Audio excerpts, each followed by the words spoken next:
मंत्री को सीएम हुड्डा ने दी सौगात। रेस्ट हाउस, पॉलिटेक्निक कॉलेज और 50 बेड के अस्पताल की घोषणा। ग्रामीण इलाकों के विकास के लिए 10 करोड़ का ऐलान। बीजेपी अध्यक्ष अमित शाह से मिलने पहुंचे केंद्रीय मंत्री राधामोहन सिंह, संजीव बालियान और संतोष गंगवार। प्रदेश के राजनीतिक हालात को लेकर सौंपेंगे रिपोर्ट। प्रदेश के दौरे पर थे तीनों मंत्री। नए सूचना आयोग की नियुक्ति पर सियासत तेज। बीजेपी और इनेलो ने नियुक्तियों को बताया गलत। एससी चौधरी का बयान, संवैधानिक तरीके से हुई नियुक्तियां। एचएसजीएमसी मामले में पंजाब हरियाणा हाईकोर्ट में हुई सुनवाई। कोर्ट ने एसजीपीसी, हरियाणा, पंजाब, हिमाचल प्रदेश और केंद्र सरकार से मांगा जवाब। मामले की अगली सुनवाई 6 सितंबर को। रोहतक के कहनौर गांव में दुष्कर्म की नाकाम कोशिश के बाद महिला के साथ दरिंदगी। पीड़िता पीजीआई में भर्ती। पुलिस पर कार्रवाई न करने का आरोप।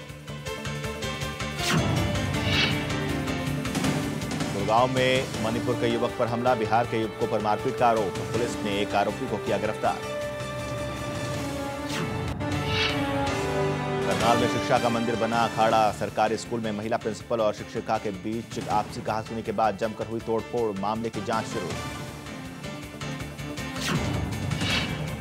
और यमुनानगर में बारिश बनी आफत। लोगों के घरों में घुसा पानी। NH 73 की भी पानी। लोगों को आवाजाही में हो रही है दिक्कतें।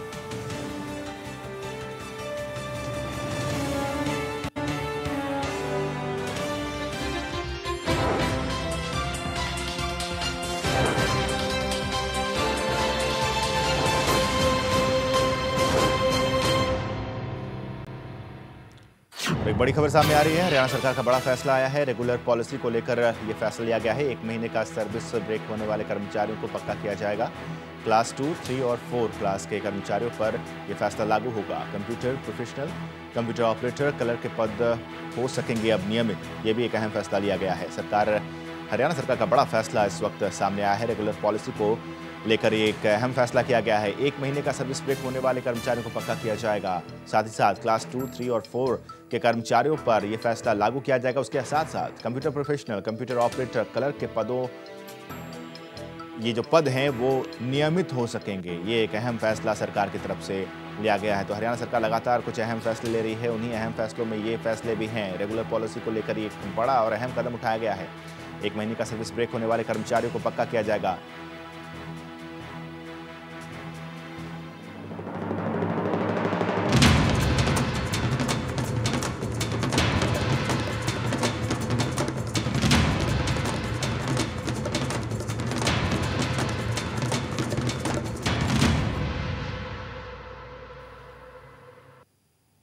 नमस्कार, आप देख रहे हैं राष्ट्रमंडल खेलों पर हमारे खास पेशकश, जिसमें हम बात करेंगे भारत के बॉक्सर्स की जिन पर दांव लगा है एक कदम और आगे बढ़ने की।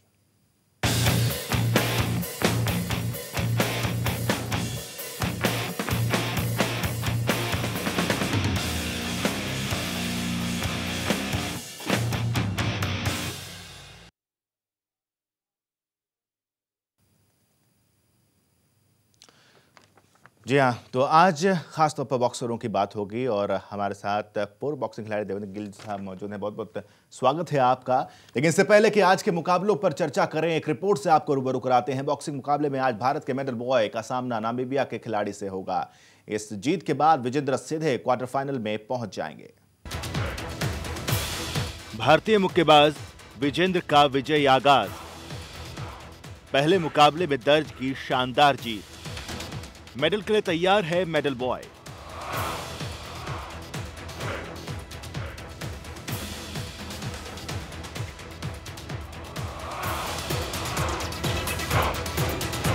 भारत के स्टार मुक्केबाज विजेंद्र सिंह ने राउंड 32 में अपनी पहली चुनौती पेश की।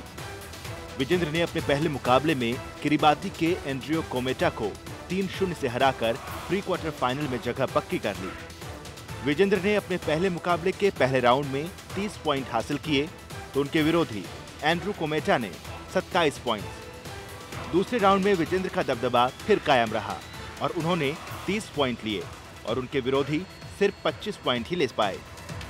वहीं तीसरे राउंड में भी विजेंद्र ने अपना आक्रमण कायम रखा और फिर 30 पॉइंट हासिल किए तो एंड्रू कोमेटा सिर्फ 25 पॉइंट ही ले सके।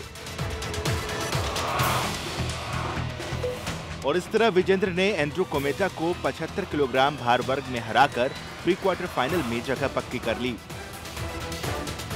विजेंद्र ने एक सटीक रणनीति के साथ खेलते हुए बिना किसी जोखिम के अगले राउंड में जगह बनाई है। पहला मुकाबला हमेशा कठिन होता है और मैं खुश हूं कि जीतने में सफल रहा।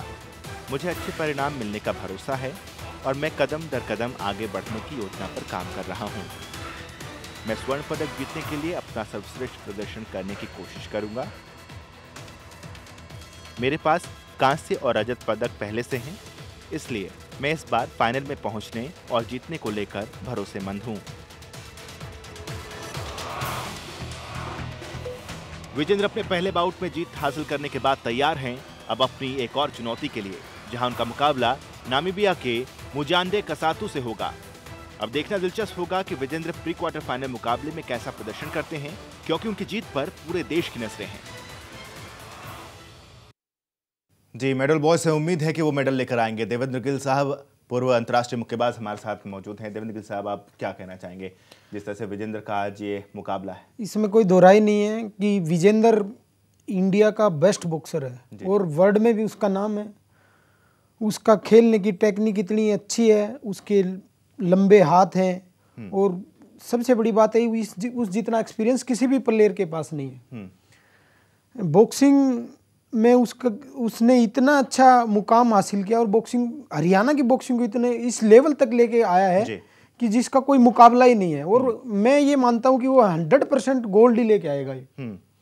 उसके पास पहले रजत भी है, ब्रोंज भी है, ये उसके ओलंपिक में भी है और कॉमनवेल्थ गेम्स के अंदर भी है। अब 100% श्योरिटी के साथ इस बार उसका गोल्ड आना चाहिए और आएगा भी, क्योंकि उसने बड़ी मेहनत की है, प्रैक्टिस भी की है।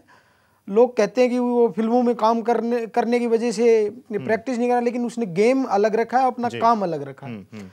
श्योर ही वो आपके लिए और देश के लिए और हम सब लोगों की उम्मीदों पे खरा उतरेगा। देवेंद्र जी, एक चीज़ और, जिस तरीके का खेलने की बात आपने यहाँ पर की कि विजेंद्र का खेल का स्टाइल अपना एक अलग है, सबसे अहम बात कि सबसे ज़्यादा अनुभवी खिलाड़ी भी हैं वो। और इस अनुभव का कितना फ़ायदा मिलता है? अनुभव का फायदा तो है ही। आदमी प्रैक्टिस के साथ ही अनुभव, दोनों चीज़ों का तालमेल होना बहुत ज़रूरी है। बॉक्सिंग के अंदर एक्सपीरियंस बहुत मायने करता है। एक टाइम ऐसा आता है कि आदमी कितनी प्रैक्टिस करी और अनुभव नहीं होता, तो अनुभव के तौर पे आदमी को मारा जा सकता है। गेम मेहनत अपनी जगह है और अनुभव अपनी जगह है। तो उसके पास इतना अनुभव है, अनुभव के साथ साथ उनकी मेहनत भी है। वो अपने गेम में बड़े परफेक्ट हैं। उनके अंदर टेक्निक इतनी है, उनकी हाइट लेंथ उनके बराबर कोई नहीं है और श्योर ही वो अपना गोल्ड मेडल लेके आएंगे इस बार। क्या कुछ खेल में आपको लगता है कि पिछले मुकाबला जो आपने देखा कि कुछ तब्दीली उन्होंने किया हो, कुछ इनोवेटिव उन्होंने किया हो, कुछ नई चीज लेकर के आए विजेंद्र? बिल्कुल रिलैक्स खेल रहे हैं, बिल्कुल रिलैक्स खेल रहे हैं। इस तरीके से खेल रहे हैं कि वो ओलंपिक लेवल के बॉक्सर हैं और उसी तरीके से उन्होंने अपना गेम दिखाया जी। उसमें कोई भारतवासियों को घबराने की कोई जरूरत नहीं है। उसने अपना जो नेचुरल गेम है उसको दिखाया गया है जी, और उसी के सहारे वो लड़के आपको गोल्ड मेडल देगा जी। और इसके साथ साथ ये भी समझना चाहूंगा मैं यहाँ पर कि आपने भी बोला कि बिल्कुल रिलैक्स गेम खेल रहे हैं। बिल्कुल रिलैक्स मूड में। क्या जो अपोनेंट हैं वो उतना दमखम नहीं रखते कि वो विजेंद्र को चैलेंज कर सके, इसलिए बड़े रिलैक्स खेल रहे हैं? या अभी नामीबिया के प्लेयर से मुकाबला होने वाला है उनका, तो क्या अपोनेंट भी नजर आता है कि वो बड़ा कमजोर अपोनेंट है? नहीं, ये चीजें तो होती हैं, कमजोर भी नजर आने लग जाता है, लेकिन उसके अंदर एक्सपीरियंस हो जाता है जिस प्लेयर को। भाई इतनी बाउटें लड़ चुका है वो, कम से कम 1000 बाउटें लड़ चुका होगा वो आज तक। इंटरनेशनल लेवल पे, नेशनल लेवल पे, प्रैक्टिस में तो पता नहीं कितनी बाउटें लड़ी हैं, क्योंकि बहुत छोटेपन से ही इंताजन उसका 25-30 kg वेट होगा, तब से वो बॉक्सिंग कर रहा है। बिल्कुल छोटा होता था, अब तो उसकी 6'2" हाइट है और 75 kg वेट से खेल रहा है। उसका 81 kg वेट हो जाता है, उससे नीचे लाके वो खेल रहा है। तो अब उसके पास इतना एक्सपीरियंस हो गया, जैसे राजनीति में एक्सपीरियंस होता है लोगों को, वैसे ही इसके अंदर लोगों को एक्सपीरियंस हो जाता है।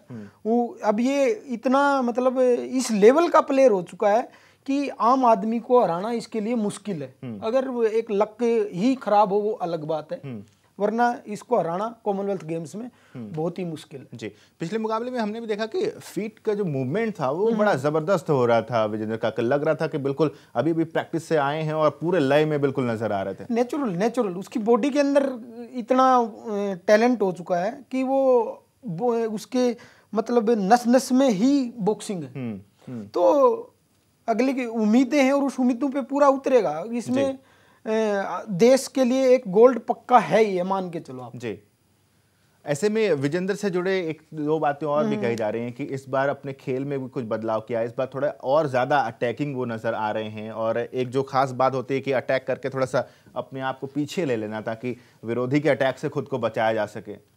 वो तो जैसे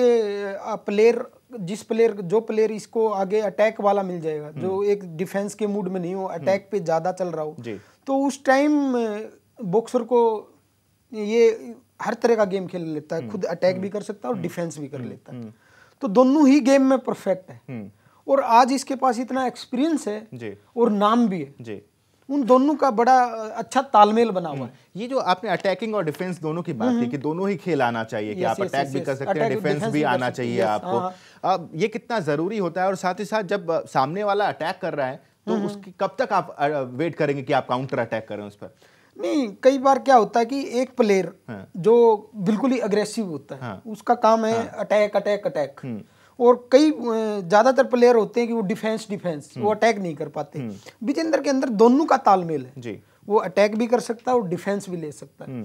अटैक और डिफेंस दोनों को बराबर लेके चलता है और इन दोनों के साथ साथ उनकी हाइट उनकी बहुत अच्छी है और इतने सालों से अपने एक वेट में अपने आप को बना के रखना बहुत बड़ी बात है। जी बिल्कुल, तो यहाँ पे विजेंद्र से उम्मीद है और देवेंद्र गिल साहब भी ये मान रहे हैं कि एक गोल्ड तो आप पक्का मान के चलिए कि विजेंद्र की तरफ से गोल्ड जरूर मिलेगा। एक छोटे से ब्रेक ले यहाँ पे रुक रहे हैं, ब्रेक के बाद जैसे लौटेंगे मनदीप जांगड़ा की बात करेंगे।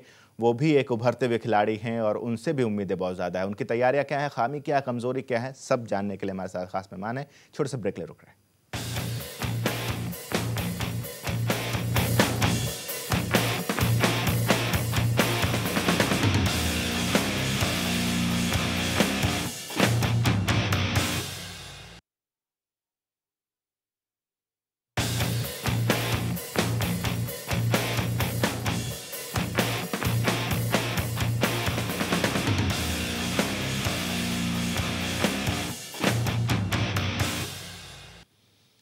जी हाँ, ब्रेक के बाद स्वागत है दिखाओ पंच का दम, क्योंकि सारा भारत उम्मीद कर रहा है कि आज हमारे ये बॉक्सर्स पंच का दम दिखाएंगे। दूसरे बॉक्सर की बात करते हैं। भारत के लिए आज बेहद अहम दिन है। आज 69 किलो भार वर्ग के प्री क्वार्टर फाइनल में बॉक्सर मनदीप जांगड़ा का सामना जमैका के खिलाड़ी से होगा।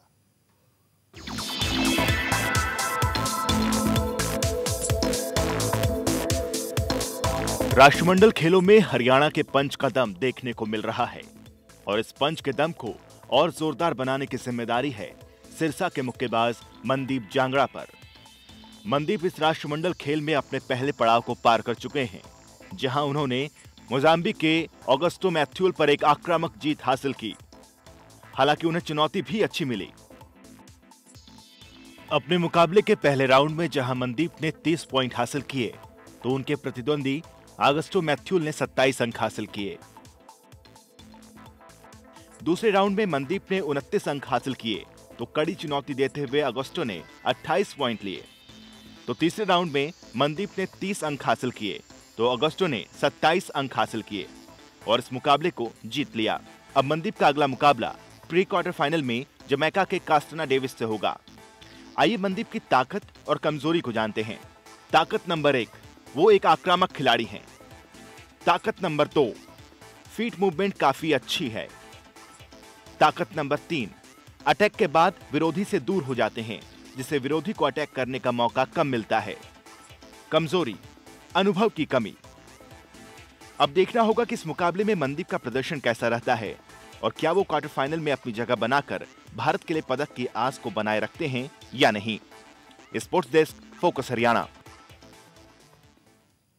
आप क्या मानेंगे, जिस तरह से हम चर्चा कर रहे थे, आपने कहा कि अनुभव इतना है विजेंद्र के पास कि उस अनुभव की बदौलत कई बार वो जीत जाते हैं। इस खिलाड़ी के पास अनुभव की कमी है, बाकी सारी चीजें नजर तो आ रही हैं। आप क्या मानते हैं? अनुभव बहुत जरूरी होता है स्पोर्ट्स के लिए, लेकिन ये इस नया बॉक्सर है और नए बॉक्सर के अंदर नया जोश है जी। और जो चीज को पाने की जो लगन है ना वो नए में ज्यादा होती है। अनुभव वाले में इतनी उसको पाने की जो जिस चीज को, जैसे इसको कॉमनवेल्थ में मेडल लेना है, अपने आप की प्रमोशन लेना है, नौकरी लेना है और पब्लिक में ये दिखाना है कि मुझे ये मेडल मिला है, इमेज बनाने के लिए और उस जिज्ञासा के लिए ये आदमी किसी भी हद तक जा सकता है। इसने अभी ट्रायल में विकास यादव को हराया जी, जो जिसके पास ओलंपिक का अनुभव भी था, गेम्स का भी अनुभव था, एशियाड का भी अनुभव था, एशियाड गोल्ड मेडलिस्ट होने का अनुभव था, और उसने उस बच्चे को हराया है जो कितना अनुभव था। और ये बिल्कुल नया यंग बॉय है। और ये आप इस चीज को मत देखो कि अनुभव को का होना कितना जरूरी है।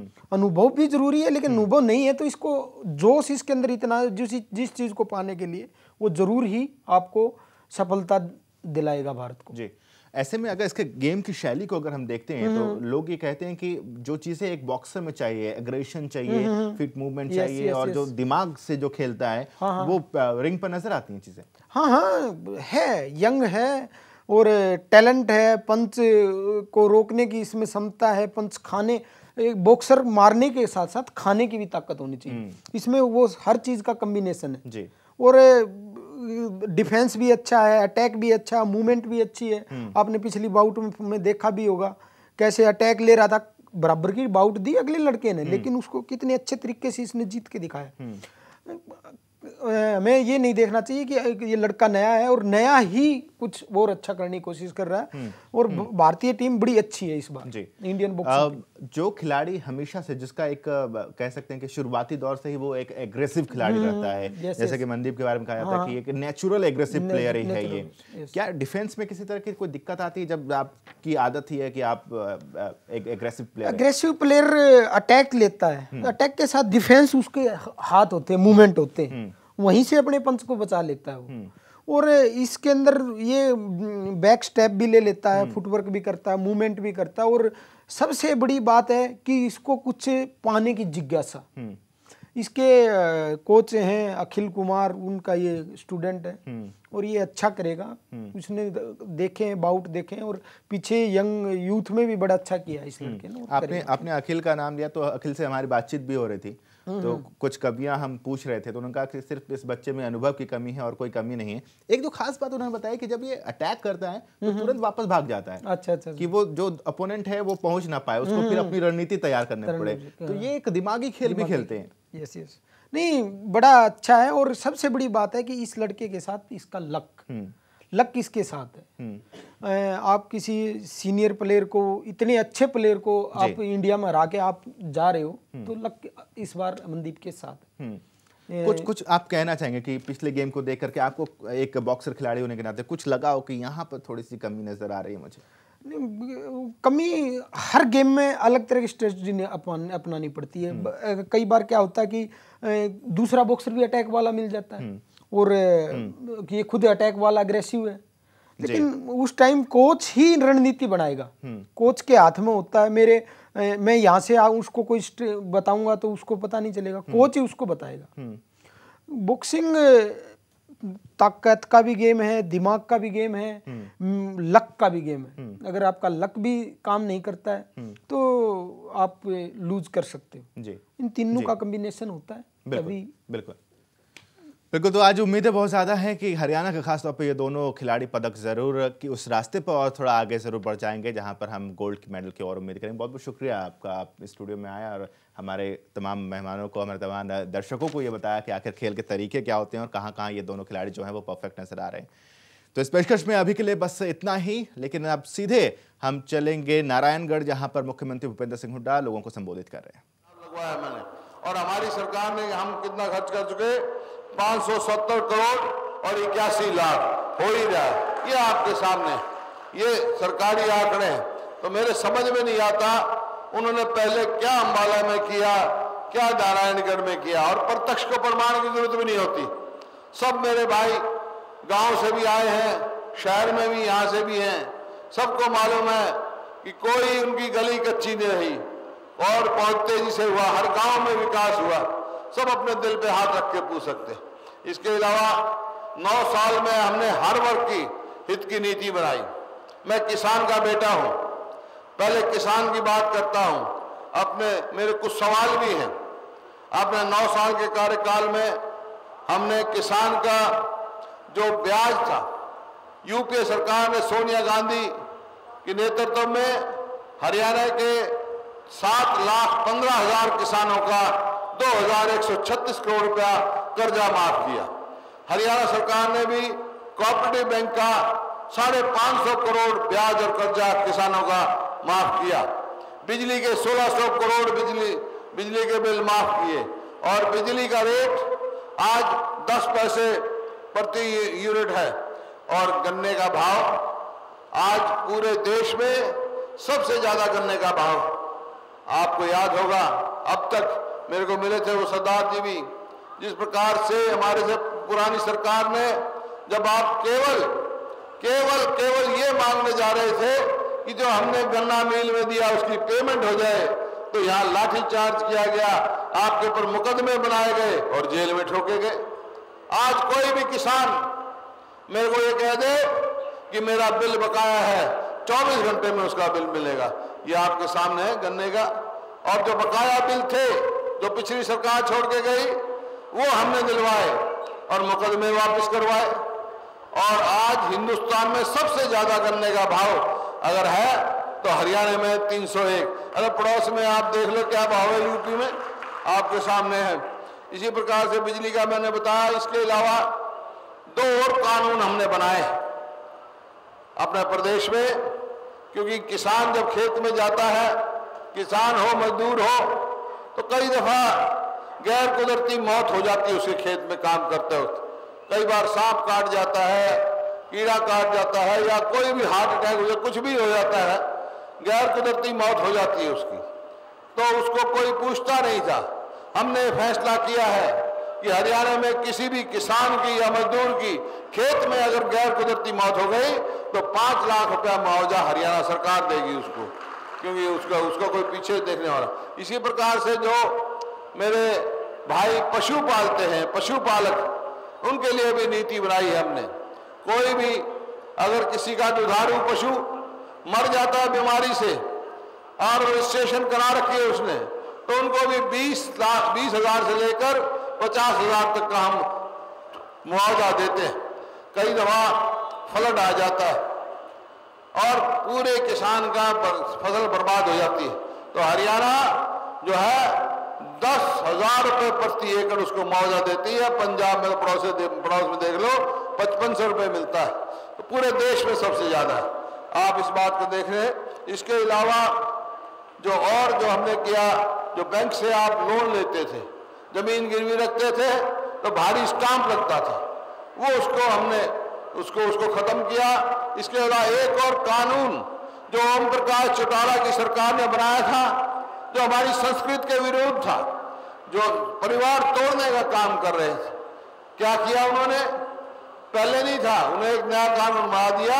अगर दादा अपने पोते के नाम, बाप अपने बेटे के नाम, या बहन अपने भाई के नाम, या पोता अपने दादा के नाम, या बेटा बाप के नाम, खून के रिश्ते के नाम अगर जमीन कराता था, जमीन जायदाद, तो भारी रजिस्ट्रेशन फीस लगती थी, स्टाम्प जो उसको लगती। अभी 2 महीने पहले हमने फैसला कर दिया, हरियाणा में कोई भी खून का रिश्ता, चाहे दादा पोते के नाम, चाहे बाप बेटे के नाम, चाहे बहन भाई के नाम, चाहे भाई बहन के नाम, चाहे बेटा बाप के नाम, चाहे बेटा दादा के नाम, अगर खून के रिश्ते में जमीन जायदाद कराएगा तो हरियाणा में उसके ऊपर कोई रजिस्ट्रेशन फीस नहीं लगेगी, कोई स्टाम्प नहीं लगेगी, ताकि हमारे परिवार आपस में जुड़े रहें। इसी प्रकार से गरीब आदमी के, दलित हैं, बैकवर्ड क्लास हैं, बीपीएल, उनके बच्चों को, हरियाणा पहला प्रदेश है, पहली जमात में सरकारी स्कूल में दाखिल होते हैं तो वजीफा देना शुरू करते हैं। हम आज 20 लाख बच्चों को वजीफा दे रहे हैं, 75 रुपए से लेकर 600 रुपए प्रति माह, और पहली से 12वीं तक 20 लाख बच्चों को दे रहे हैं। और मकान, गरीब आदमी के लिए मकान, 2 लाख मकान हरियाणा में गांव में हम बना रहे हैं, 1.5 लाख शहरों में। बहुत सारे भाइयों का मकान बन रहे हैं, पहली किस्त आ गई, किसी की दूसरी आ गई, किसी की तीसरी आ गई।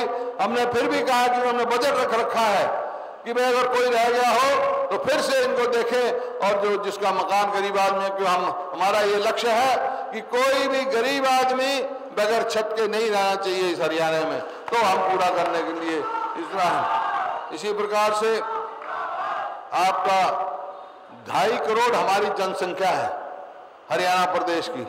2.5 करोड़ में से 1 करोड़ 26 लाख को जो जिनको जरूरत है उनको अनाज 2 रुपए किलो गेहूं या 3 रुपए किलो चावल देने का काम यूपीए सरकार ने जो फैसला किया था हरियाणा सरकार कर रही है। हर वर्ग के लिए हमने, हमारी बहनें बैठी हैं, इनके लिए अलग नीति बनाई हमने।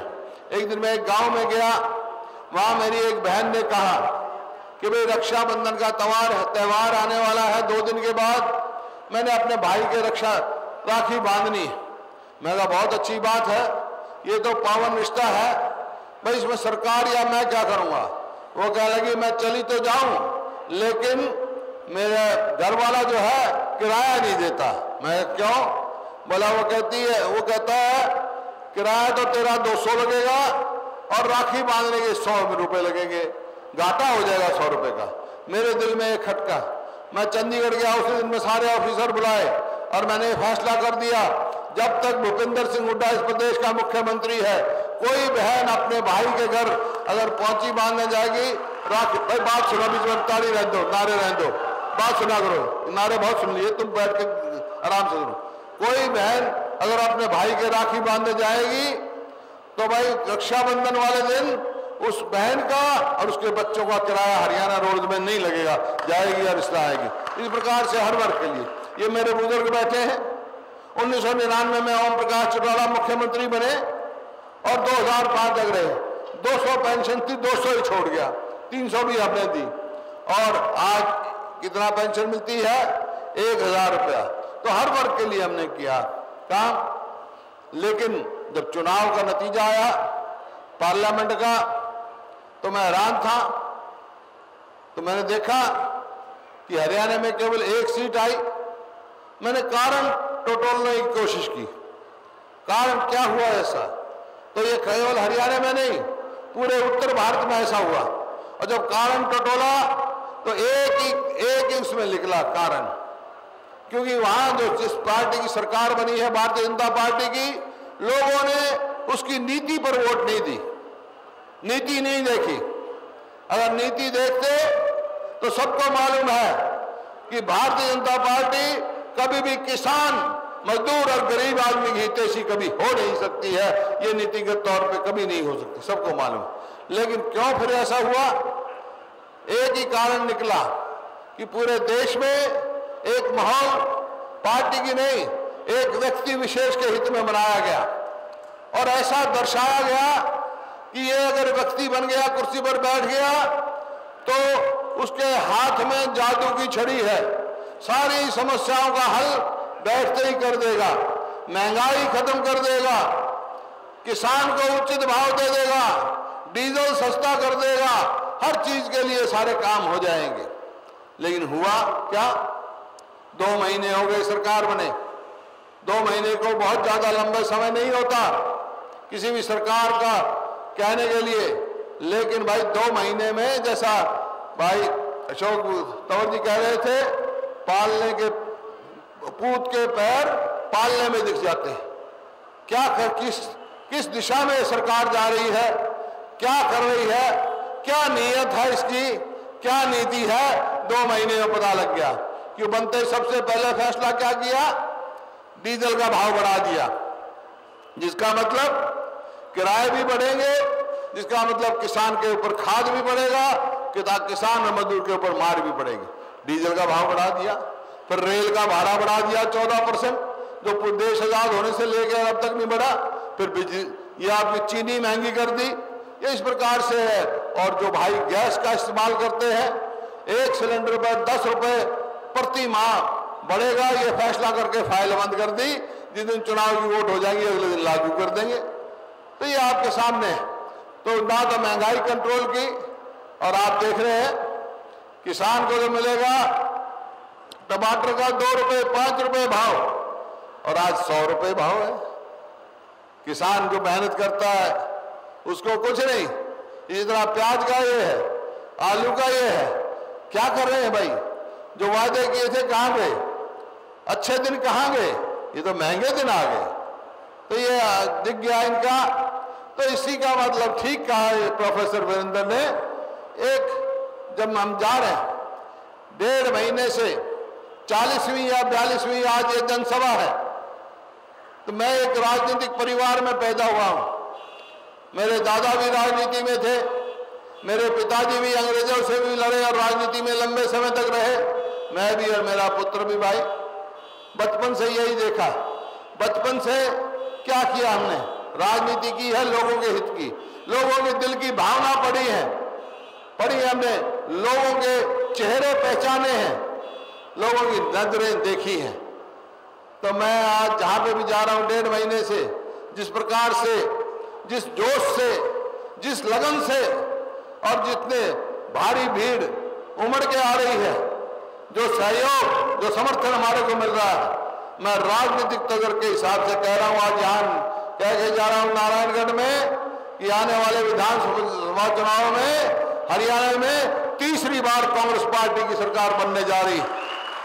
ये मेरा राजनीतिक तजुर्बा आप देख लेना कि गरीब आदमी, किसान, मजदूर सब परेशान है।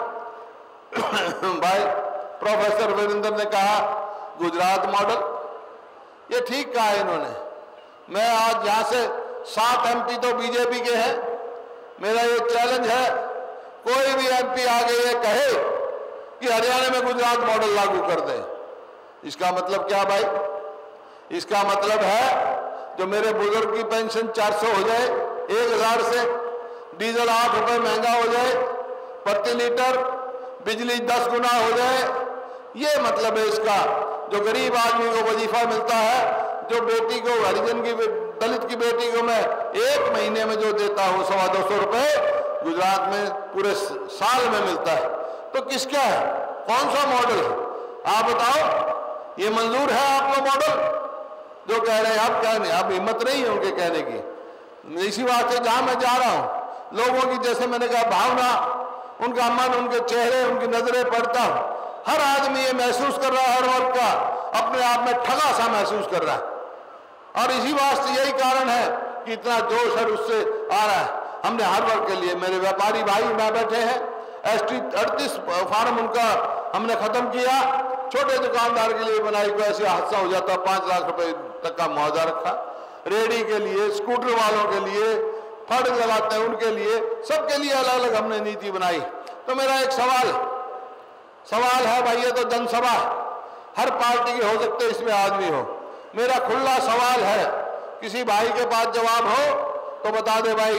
हमारे से पहले ओम प्रकाश चौटाला और भाजपा की सरकार रही, एक फैसला बता दे किसान के हित में किया हो, एक फैसला कोई भी बता दे। गन्ने का भाव दिया हो, ब्याज माफ किया हो, कर्जा माफ किया हो, कोऑपरेटिव बैंक के काले कानून खत्म किए हो, उचित भाव दिया हो, कोई भी एक बिजली सस्ती करी हो, बिजली के बिल माफ किए हो, एक फैसला बता दो कोई भी किया हो। और मैं कितने ही गिना सकता हूं, कितना ही गिना सकता हूं, एक फैसला बता दो। एक फैसला गरीब आदमी के हित में किया हो, 100 गज के प्लॉट दिए हो, एक प्लॉट भी पूरे हरियाणा में वो दिखा दे कि भाई दलित को हमने 100 गज का प्लॉट फलाने गांव में दिया है 6 साल में, मैं आज ही घर चला जाऊंगा। एक बता दें रिकॉर्ड में। हमने 3,80,000 प्लॉट दे चुके हैं। और जो भाई रामकिशन ने कहा ये इसकी भी कोई अगर पात्र रह गया है तो उसकी भी नीति हम बनाएंगे, उनको भी जो बकाया को प्लॉट दिलवाएंगे। जो पंचायत है, घर घर तक पानी पहुंचाने का काम किया हमने। एक काम बता दें भाई, वो एक काम गरीब आदमी का क्या हो, किसान का क्या हो, मेरे व्यापारी भाई बैठे हैं उनका किया हो, कोई उनके हित का किया हो, एक काम किसी वर्ग का कह दो। तो किस वास्ते आ रहे हैं? किस वास्ते सरकारें बनती? आपकी सेवा के लिए बनती हैं।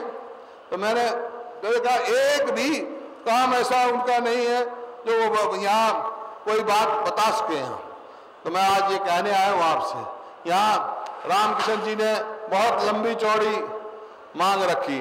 मैं तो कह रहा था रामकिशन को कि भाई और कुछ रह जाए तो वो भी मांग ले, देखी जाएगी, छोड़िए ना कुछ। अगर 10 साल तक का मांग ले तो नहीं रहना है यहाँ पे। तो ये बहुत सारी ने रखी, लेकिन मैं सारी बात तो विचार करवा ली। मुख्य जो बात रखी, एक जो कि मैं किसान का बेटा हूँ, मैं समझता हूँ कि ट्यूबवेल फेल हो गए पीने के पानी के भी, और वैसे भी बारिश नहीं हो रही। तो एक तो बात ये मैं कह के जा रहा हूँ कि भाई बारिश नहीं हो रही, लेकिन मैं विश्वास दिलाता हूँ आपको, जो भाई धान बोते हैं, जब से मेरी सरकार बनी है पूरे हरियाणा में घूम जाओ, पहले भी अकाल पड़ा था, 1 एकड़ भी धान नहीं सूखने दिया। अब के भी मैं 1 एकड़ भी धान नहीं सूखने दूंगा। बिजली कितनी महंगी लानी पड़े मैं किसान को दूंगा, किसान को दूंगा। इसी प्रकार जो ट्यूबवेल फेल हो गए हैं उनके आदेश दूंगा, वो जल्दी से जल्दी ड्रिलिंग कराएं, उनके दूसरे ट्यूबवेल वहां बनाए। और एक जो आपकी बेरखेड़ी है उसमें मंडी की मांग, मंडी के अभी पैरामीटर नहीं बनते, लेकिन वहाँ परचेज सेंटर हम बना देंगे ताकि लोगों किसानों को वहाँ सहूलियत हो जाए। बहुत सारी सड़कें बताई इन्होंने, बहुत सारी सड़कें दिखाकर जो हो सकेगा ज़्यादा से ज़्यादा हम करेंगे। सारी सड़कों का नाम ले नहीं सकता। बीपीएल कार्ड, बहुत सारे ऐसे भाई हैं हमारे पात्र हैं जो जिनका बनना चाहिए वो नहीं बने। मैंने तारीख दी है, आपने दरखास्त भी दी होगी। जो पात्र हैं सबके बीपीएल कार्ड बनेंगे, और मैंने आदेश दे दिया है जल्दी से जल्दी उनके यहाँ बीपीएल कार्ड बन जाएंगे। भाई एक स्टेडियम की बात कही उन्होंने नारायणगढ़ में, भाई रामकृष्ण जी जमीन दे दो, स्टेडियम हम बनवा देंगे।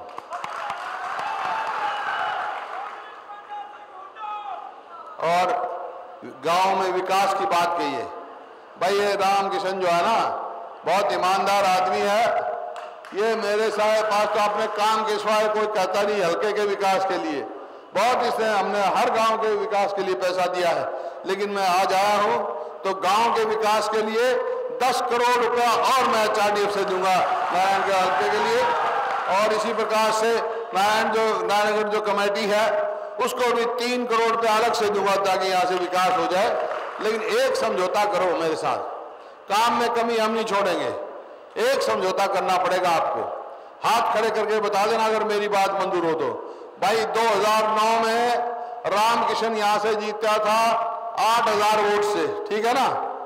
तो भाई अब चुनाव होगा, कितनी वोटों से जिताओगे? नहीं, एक बात सुनो, कोई कह रहा 30,000, कोई 40,000। भाई मैं 100 में से 100 नंबर दे दूंगा आपको। अगर 8000 से जीता था, कम से कम 16,000 से जिता के भेजो, आप पास हो जाओगे। मंजूर है? हाथ खड़े करके बता दो मंजूर हो तो। भाई बहुत बहुत धन्यवाद। जय हिंद।